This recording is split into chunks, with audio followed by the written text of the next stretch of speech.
Rebecca Shaw is sitting in this room, Michael Grant said, and my daughter-in-law slowly rose from her chair. Until that moment, I had believed the stranger named in Richard Halston's estate documents was someone none of us had ever met. The conference room overlooked downtown Cincinnati from the 22nd floor, its windows bright with the pale winter sun. 8 people sat around the polished walnut table, including 2 executives from Halston Properties, Richard's longtime housekeeper, Helen Price, my son Ethan, and me. I had spent 3 years caring for Richard through medical appointments, long nights, and the quiet decline of a man who had once controlled half the skyline below us. In all that time, he had never mentioned anyone named Rebecca Shaw. Michael removed his glasses and looked toward Lauren. Mrs. Bennett, are you claiming that you are the beneficiary identified in this conditional bequest? Lauren placed both hands on the table. Her cream-colored suit was perfectly pressed, and her voice was steady. Rebecca Shaw was my birth name before I was adopted. Ethan turned toward her with the expression of a man who had rehearsed his surprise but had not learned how to hide it. Lauren explained that she had discovered sealed adoption records several months earlier. According to her, her biological mother had been Richard's estranged sister, a woman the family had erased after an old disagreement. She said Richard had learned the truth before his final illness and had privately accepted her as his niece. No one interrupted. Lauren had prepared every sentence too carefully to allow space for questions. I looked at Michael. His face revealed nothing. Then I noticed the ring on Lauren's right hand, a square sapphire surrounded by small diamonds. I had seen it many times in Richard's study, resting inside a green velvet box in the bottom drawer of his desk. He told me it had belonged to his mother. 6 weeks before his death, the ring disappeared. Richard had asked Helen and me to search the house, but we never found it.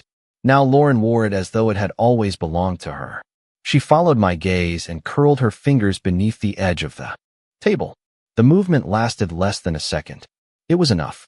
Ethan leaned closer to me and whispered, "Mom, please do not make this difficult." I did not answer. Michael continued reading.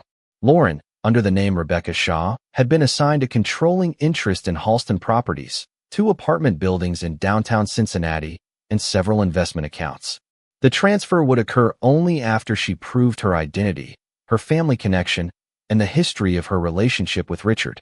Lauren smiled when Michael said the word proof. She had expected the condition. Perhaps she had helped create the documents meant to satisfy it. I thought of something Richard once told me while we sat beside the library fireplace. A false story always contains one true detail, Maggie. That is how it survives. Lauren had the ring. She had details from Richard's past. She had Ethan ready to defend her. What she did not know was that Richard had spent his final months watching more carefully than any of us realized. I folded my hands in my lap and let Lauren believe I was stunned.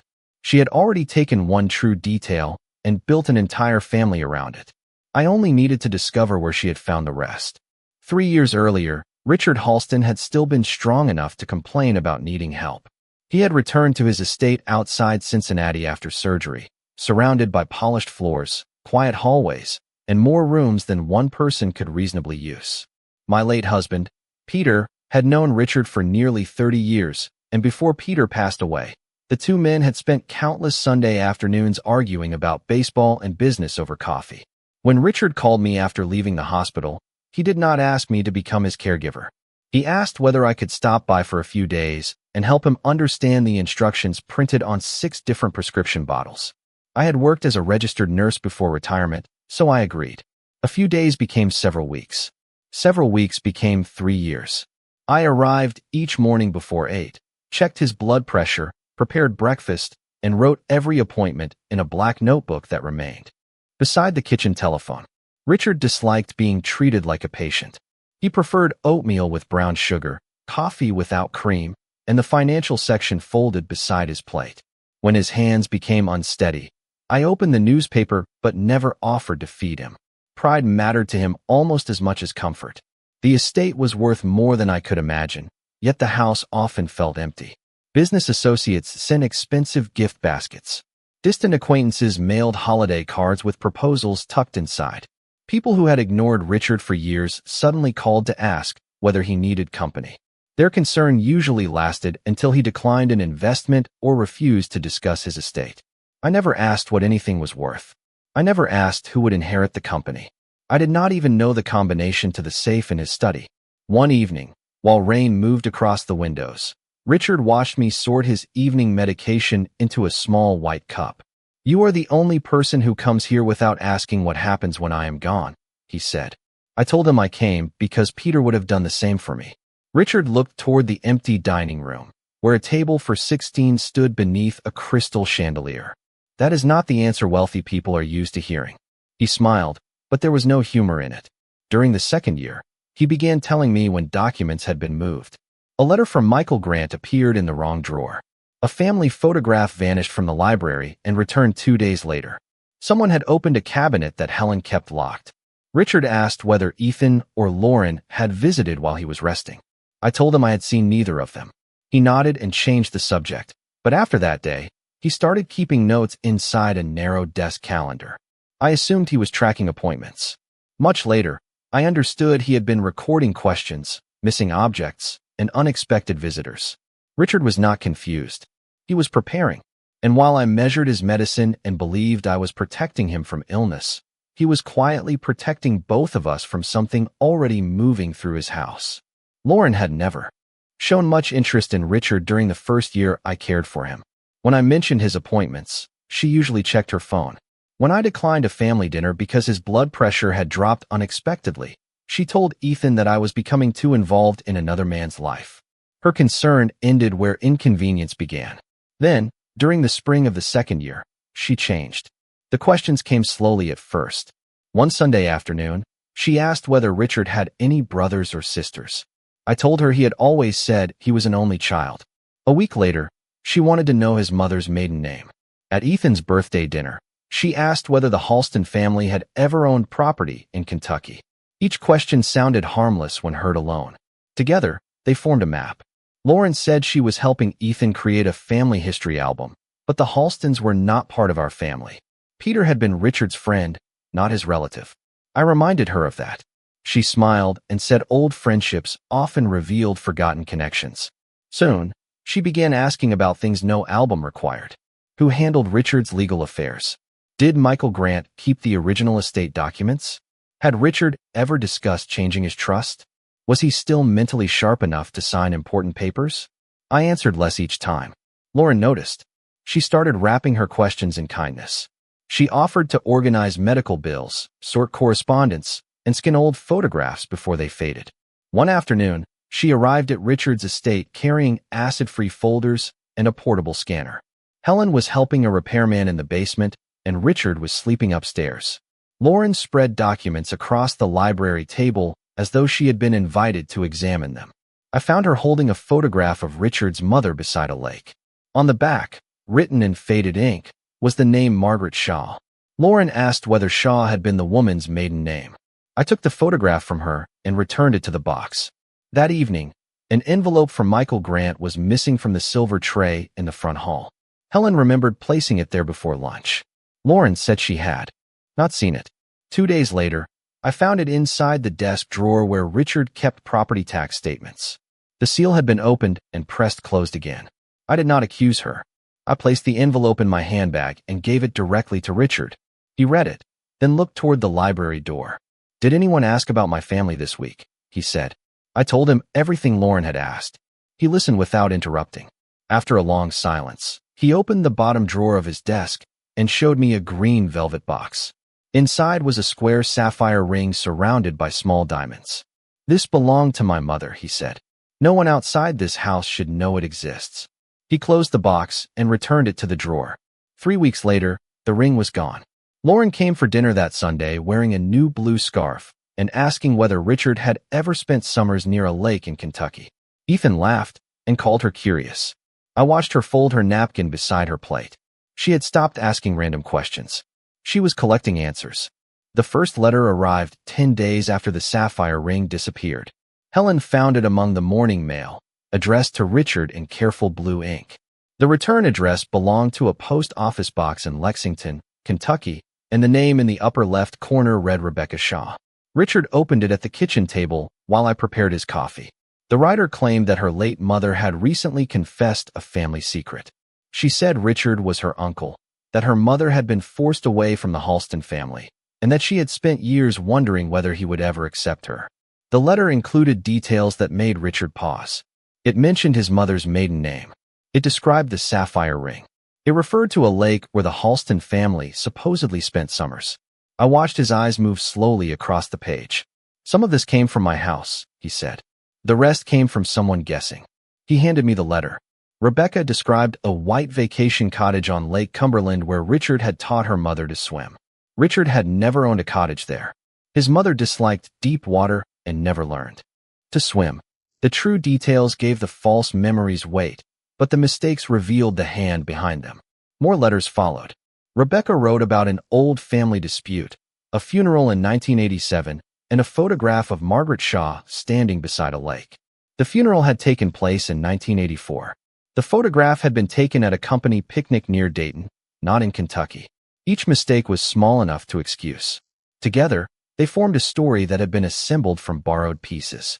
Richard never replied. Instead, he asked Michael Grant to visit the estate one Thursday afternoon.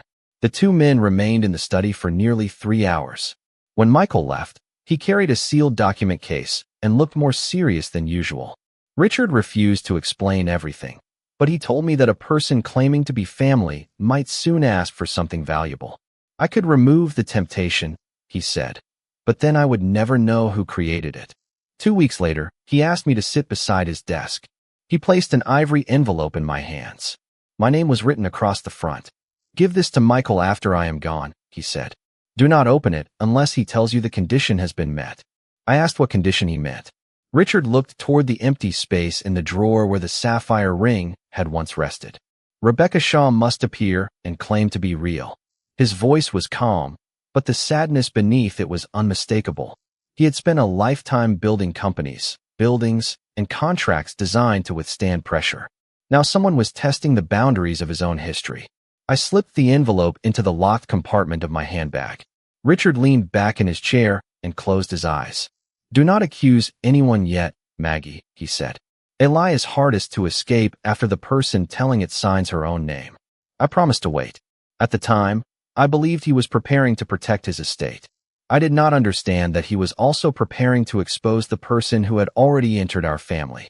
Richard died on a cold Monday morning in early December, with snow resting along the stone wall outside his bedroom window. Helen called me before sunrise, but by the time I reached the estate, the doctor had already covered his hands with the wool blanket he used every winter. The house felt larger without his voice in it. I stood beside the empty chair near the window and remembered the ivory envelope locked inside my handbag. For 3 weeks after the funeral, Lauren behaved like the most devoted member of the family. She brought flowers to the estate, comforted Ethan in front of guests, and told everyone how grateful she was that Richard had found peace. She also contacted 2 executives at Halston Properties and introduced herself as someone with a personal connection to Richard. When I asked Ethan what she meant, he said Lauren had discovered something about her adoption records but was not ready to discuss it. His answer sounded memorized. The estate conference took place at Michael Grant's office in downtown Cincinnati. Michael explained that a conditional bequest had been created for a woman named Rebecca Shaw. Before he could describe the requirements, Lauren stood and announced that Rebecca Shaw had been her birth name before she was adopted. She produced a folder containing copies of adoption documents, letters, and a photograph of Richard's mother wearing the sapphire ring. Ethan confirmed that Lauren had shared the story with him several months earlier. He said she had been afraid the family would reject her. I watched him speak. His voice was steady, but his eyes remained on the table. Lauren claimed Richard had privately accepted her as his niece and had given her the ring as proof. That was the moment I understood why she had taken it. An heirloom could make a false history feel inherited. Michael did not challenge her immediately. He explained that no property would transfer until her identity, biological connection, adoption history, and prior contact with Richard had been independently verified. Lauren nodded as though every condition had already been satisfied. She had prepared for questions. She had not prepared for patience. After the meeting, Ethan asked me not to interfere. He said the inheritance could secure their future and that Lauren deserved the chance to understand where she came from. I asked whether he had personally verified any of her documents. He looked toward the elevator and said marriage required trust. Lauren stood beside him wearing Richard's ring. She smiled at me without warmth. When they left, Michael closed the conference room door. I removed the ivory envelope from my handbag and placed it on the table. He studied Richard's handwriting, then opened it with a silver letter knife. Inside was a single page. Richard had written only 3 instructions. Check the visitor ledger. Find who registered the Shaw Company. Do not confront her before she files her claim. Beneath those lines, he had added one final sentence. Let her provide the evidence, Maggie. Every false document will lead you back to the person who created it. Michael folded the page carefully. Has Lauren filed anything yet? I asked. He looked at the clock on the wall. Her attorney submitted the claim 20 minutes ago. Richard had waited for her signature. Now he had it. The first instruction led us back to the estate. Helen kept the visitor ledger in a narrow cabinet beside the service entrance, where every guest was required to sign in. Richard had insisted on it after a break-in several years earlier. Michael and I turned through the pages slowly, comparing dates with the appointment calendar I had kept beside the kitchen telephone. Rebecca Shaw appeared 6 times. Every visit happened while I was away with Richard at a medical appointment. The handwriting was neat, careful, and familiar. On the final entry, the letters are curved exactly the way Lauren formed it on birthday cards. Helen remembered the visitor. A woman in dark glasses had used the side door and claimed Richard was expecting her. Helen had only seen her from a distance, but she remembered the blue scarf. Lauren had worn the same scarf at dinner 3 weeks after the sapphire ring disappeared. The second instruction took Michael to the Ohio Business Records database. Shaw Family Research had been formed 6 months before the first letter arrived. The public filing listed Lauren Bennett as the organizer and statutory agent. The company address was a private mailbox near downtown Cincinnati. Michael requested supporting records through the probate case, including the mailbox application and payment history. 2 days later, the documents arrived. Lauren had paid the annual fee using a credit card in her own name. The company had no employees, no clients, and no business activity beyond purchasing genealogy reports and certified document templates. It existed for one reason: to give Rebecca Shaw a paper trail.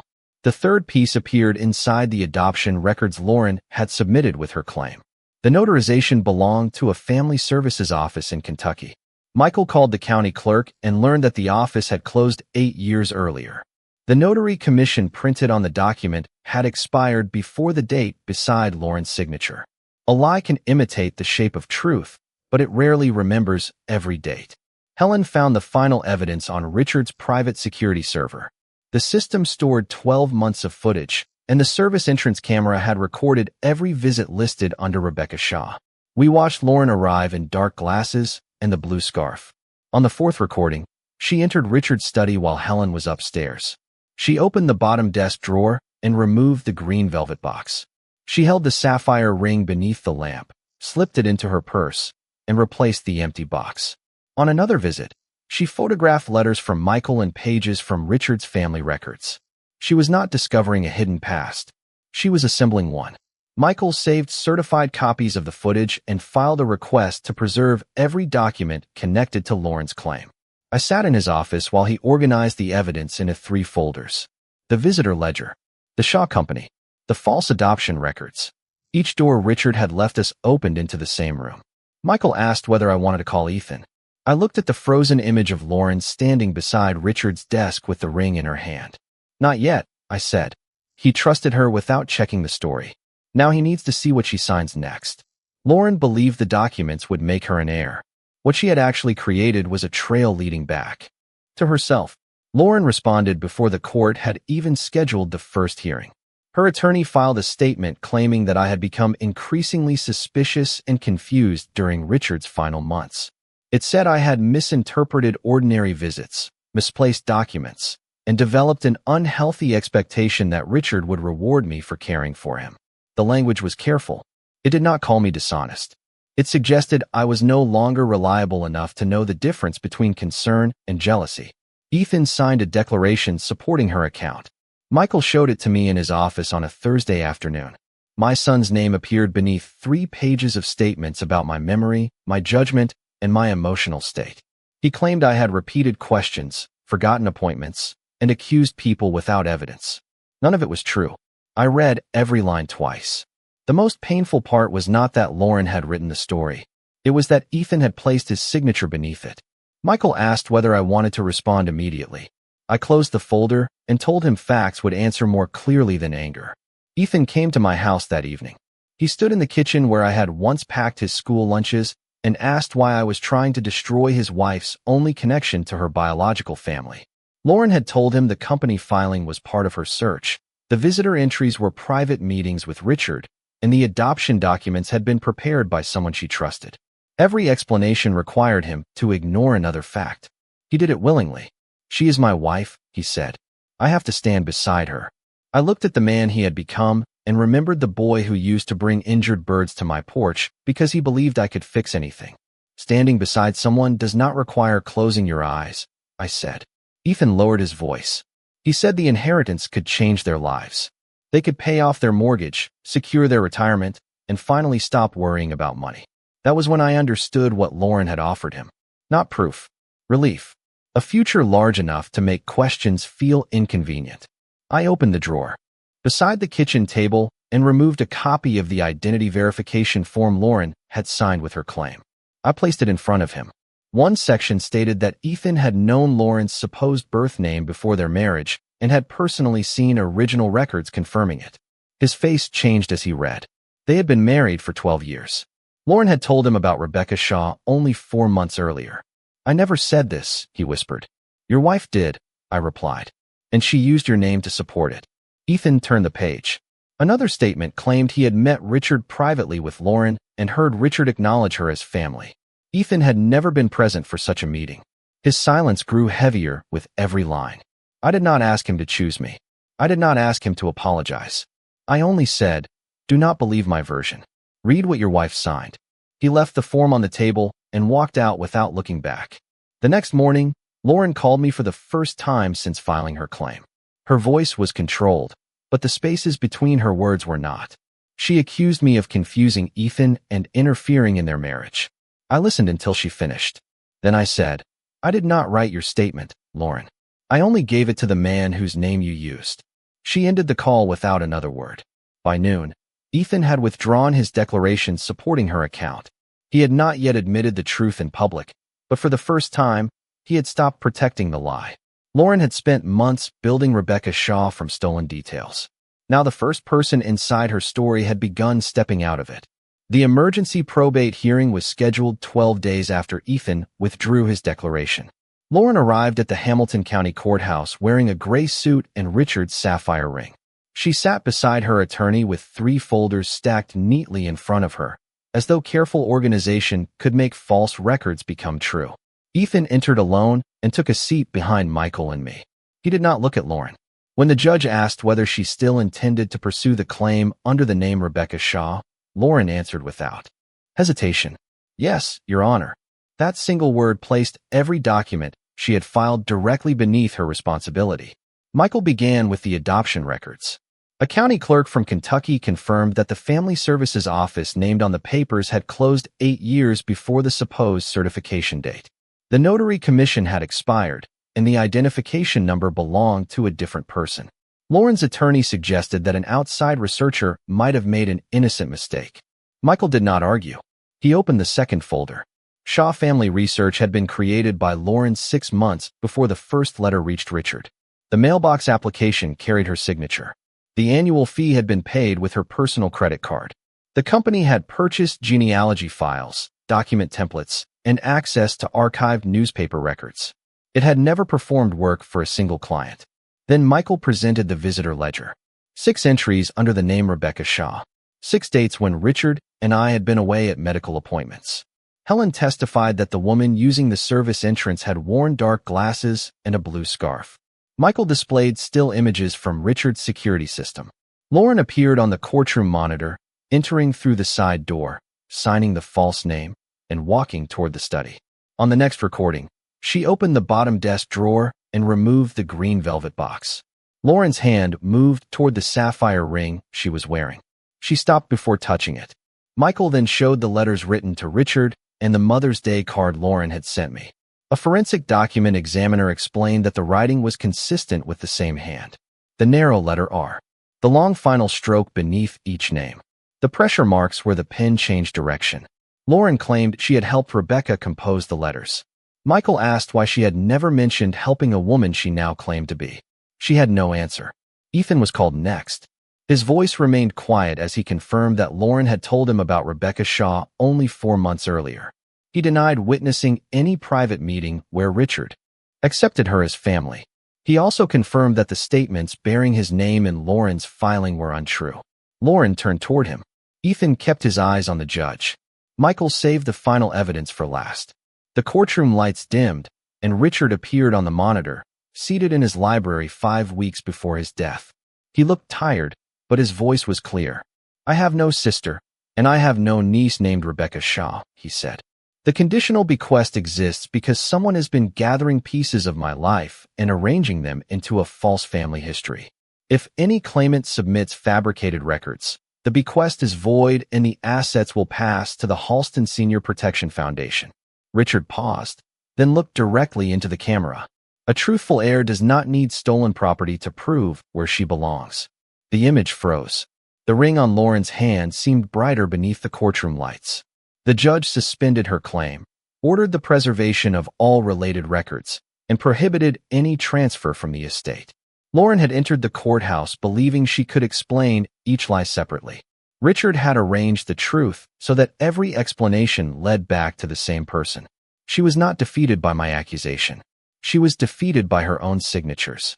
The final probate ruling came 9 months later. By then, winter had passed, the dogwoods were blooming across Cincinnati, and the name Rebecca Shaw had disappeared from every serious conversation surrounding the estate. The court rejected Lauren's claim after reviewing the false adoption records, the business filings, the visitor entries, the security footage, and Richard's recorded statement. The conditional bequest was declared void. Every asset attached to it passed instead to the Halston Senior Protection Foundation, exactly as Richard had instructed. Lauren was ordered to return the sapphire ring and all original documents taken from the estate. She did not attend the final hearing. Her attorney delivered the ring to Michael inside the same green velvet box Richard had kept in his desk. Ethan and Lauren separated before the ruling became final. He never asked me to celebrate that decision. He knew her deception did not erase the choice he had made when he signed a statement against me. One afternoon, he came to my house carrying the black notebook I had used to record Richard's medications and appointments. Helen had found it in the kitchen drawer at the estate. Ethan placed it on my table and apologized without explaining himself. That mattered. Explanations had become the place where too many lies learned to hide. I told him I loved him, but love did not restore trust on command. We would have to rebuild it through smaller things. Honest answers. Kept promises. The willingness to ask difficult questions before signing his name. He nodded and accepted what I could offer. Michael called me to his office 2 days after the ruling. Richard's final instructions were waiting inside another sealed envelope. Most of his fortune would remain under the control of an independent board and fund legal assistance, transportation, housing support, and financial protection for older adults facing exploitation by relatives or caregivers. Richard had appointed me to oversee the foundation's mission, not its money. My role was to make certain the people asking for help were treated with dignity rather than suspicion. He had understood the difference between power and responsibility. He also left me lifetime use of a small house on a lake about 40 miles east of Cincinnati, along with enough income to cover taxes, maintenance, medical care, and ordinary expenses. The house had 2 bedrooms, a stone fireplace, and a screened porch facing the water. Peter and I had visited it with Richard many years earlier, before illness turned calendars into appointment lists. I moved there in early summer. Helen helped me unpack the dishes.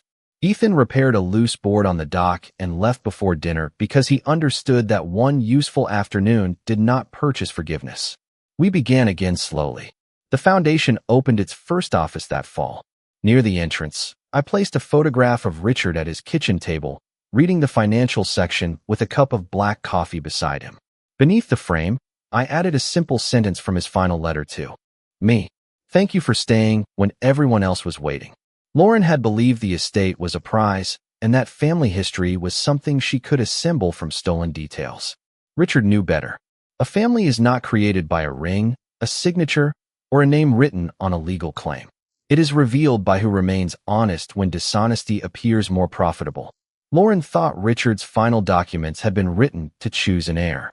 They had been written to reveal one.